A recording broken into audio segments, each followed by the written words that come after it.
যে কোনো সময় ঘোষণা হতে পারে শিলচর পৌর নির্বাচনের দিনক্ষণ।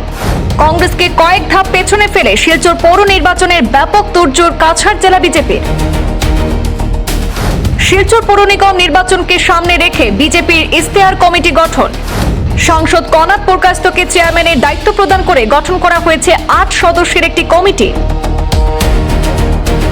কংগ্রেস যখন নিজেদের ঘর গোছাতে হিমশিম খাচ্ছে, ঠিক তখনই আসন্ন শিলচর মিউনিসিপাল কর্পোরেশন নির্বাচন 2026কে সামনে রেখে নির্বাচনী প্রস্তুতিতে আরও এক ধাপ এগোলো কাছাড় জেলা বিজেপি।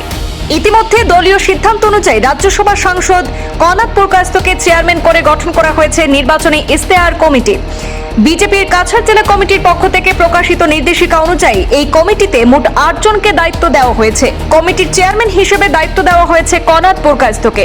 সদস্য হিসেবে রয়েছেন সাংসদ সুস্মিতা দেব, বিধায়ক রাজদীপ রায়, বিধায়ক রাজদীপ গোয়ালা, প্রাক্তন বিধায়ক দীপায়ন চক্রবর্তী, ডক্টর চন্দন দে এবং বিমলেন্দু রায়। কমিটির সদস্য সচিব হিসেবে দায়িত্ব পেয়েছেন গোপাল কান্তি রায়। শিলচরের সার্বিক উন্নয়ন, জনকল্যাণ এবং নাগরিকদের প্রত্যাশাকে অগ্রাধিকার দিয়ে একটি জনমুখী এবং উন্নয়নমুখী নির্বাচনী ইশতেহার তৈরিতে এই কমিটি গুরুত্বপূর্ণ ভূমিকা পালন করবে বলে জানিয়েছে দল। শিলচর পৌর নিগম নির্বাচনকে ঘিরে ইতিমধ্যে রাজনৈতিক তৎপরতা তুঙ্গে। বিজেপির ইশতেহার কমিটি গঠন সেই প্রস্তুতিতে আরও এক ধাপ এগিয়ে দিল।